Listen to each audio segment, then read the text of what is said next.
Bab 10. Suami tak tahu malu. Yongki sangat kesal karena Firman terus menyudutkannya. Sedangkan dia juga tidak mau harga dirinya terinjak-injak seperti itu. Akhirnya, dengan terpaksa Yongki mengalah. "Sinta, maafkan aku tidak bisa menemanimu belanja. Lain kali saja ya," pucuk Yongki merasa tidak enak pada kekasihnya. Tapi, Sinta merasa tidak rela, sebab dalam benaknya sudah terpikirkan tas keluaran terbaru dari merek ternama. Daripada Indria mengadu pada Abah, bisa-bisa kita akan semakin dipersulit untuk bertemu, bisik Yongki.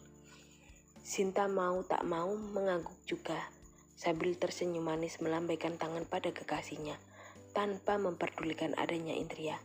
Setelah Sinta naik taksi, Yongki segera masuk ke mobil. "Ayo bawa bawang kamu ke mobilku, biar aku saja yang mengantar pulang," perintah Yongki berubah ketus. Indria patuh, memindahkan barang-barang miliknya dari mobil Firman ke mobil suaminya tanpa bantuan Yongki. Firman geleng-geleng melihat sikap Yongki yang seolah tidak peduli. Lelaki itu nekat membantu Indria. "Kamu sebaiknya pulang saja duluan, biar barang-barang ini aku yang memindahkan," pinta Firman. "Tidak usah Pak Firman, aku sudah terlalu banyak merepotkanmu, dan nanti malah membuat Pak Firman kena marah Yongki," tolak Indria secara lembut. "Ini sudah hampir siang, dan matahari sangat terik. Kamu pulang saja duluan, tidak perlu memikirkan suamimu yang egois itu," pucuk Firman. Setelah beberapa kali diyakinkan, Indria pulang juga. Dengan mengendarai motor metiknya, Yongki semakin naik pitam. Dia turun dari mobil dan memindahkan barang itu sendiri. "Jangan ikut campur urusanku," ucap Yongki sengit. "Yongki, tidakkah kamu merasa bersalah pada istrimu? Dia adalah amanah yang Allah titipkan padamu. Jika tidak kamu jaga, kamu akan berdosa," gertak Firman. "Terus, apa urusannya dengan kamu? Jujur saja, kalau kamu menyukai dia, kalau gitu suruh saja Indria menceraikan aku. Lalu kalian menikah," bentak Yongki. "Astagfirullah, malang sekali Indria menikah denganmu," gumam Firman berlalu pergi meninggalkan Yongki sendirian. Yongki sendiri juga masuk ke dalam mobilnya lagi, lalu melajukan mobilnya menuju rumah. "Kalian ini munafik, sok alim, sok suci, tapi di belakang aku ada hubungan terlarang," gerutu Yongki. Yongki semakin menambah kecepatan mobilnya. Dia ingin segera meluapkan segala amarah pada sang istri yang dianggap murahan. Sesampainya di rumah, Yongki membanting guci yang ada di atas lemari mini. "Tuar! Indria, keluar kamu!" teriak Yongki. "Ada apa sih Mas Yongki? Bukannya aku sudah bilang kalau marah jangan melampiaskan pada barang-barang yang tidak bersalah," jawab Indria. "Kamu ini tidak tahu diri. Sudah aku bilang jangan dekat-dekat dengan Firman. Kalau sampai tetangga dan orang tuaku tahu bagaimana?" bentak Yongki. "Mas Firman hanya mau menolong aku. Sedangkan kamu, hubungan apa kamu dan Sinta? Sudah Mas, aku capek. Jangan mengganggu hidupku lagi. Aku lelah hidup seperti ini. Lebih baik kita jangan mengurusi satu sama lain," balas Indria berlalu pergi. Yongki tidak terima, menarik lengan Indria dengan kasar, membuat istrinya terjatuh dalam pelukannya. Yongki kaget. Dia merasakan sesuatu yang kenyal dan padat menabrak bawah dadanya. Hidungnya juga mencium aroma wangi yang seketika membuat jantungnya berdetak lebih kencang. "Astaga, kenapa aku ini?" batin Yongki menjadi gugup. Indria sendiri merasa malu, lalu berlari pergi masuk ke dalam kamar. Yongki hanya menatap istrinya tanpa berkomentar apapun. "Akhir-akhir ini sepertinya jantungku tidak sehat. Aku harus segera periksa ke dokter. Takutnya gara-gara sering dibuat emosi Indria, aku kena serangan jantung," batin Yongki. Yongki masuk ke kamarnya sendiri.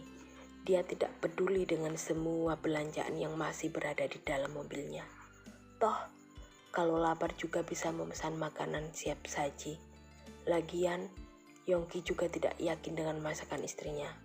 Tetapi, tidak bisa dipungkiri, Yongki menjadi resah. Bagaimana tidak? Bayangan sesuatu yang kenyal itu bisa diyakini jika lebih montok dari milik Sinta. Aku tidak menyangka di balik jilbab yang panjang tersembunyi sesuatu yang menakjubkan. Terlebih lagi pinggang Indria juga ramping. Terus aroma tubuhnya. Tidak. Ada apa denganku sih? Ujar Yongki menepuk kepalanya sendiri agar akal pikirannya kembali sehat.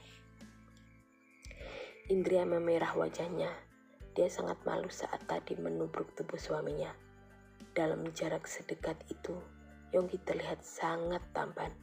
Hanya saja sayangnya pemarah dan juga menyebalkan.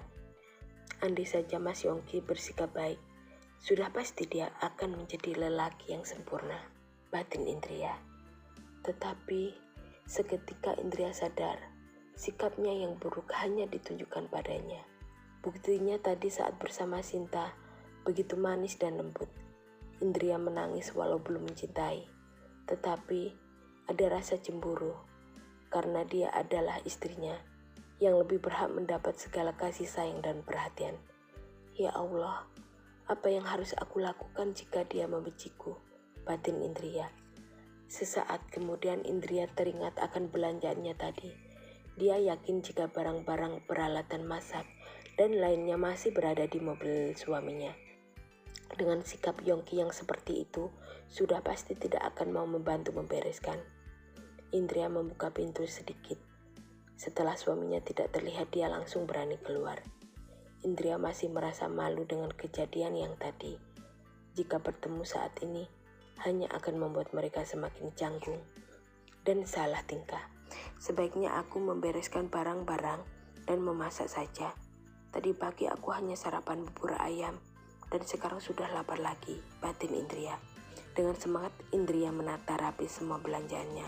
Melihat isi kulkas yang penuh dengan bahan makan dan cemilan membuat hatinya senang.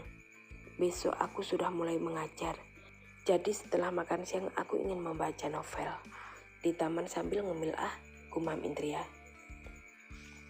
Karena sudah tinggal berdua, Indria masak untuk 2 porsi.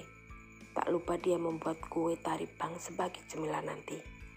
Kemudian Indria ingat jika di belakang rumahnya ada pohon mangga dan sudah berbuah masak.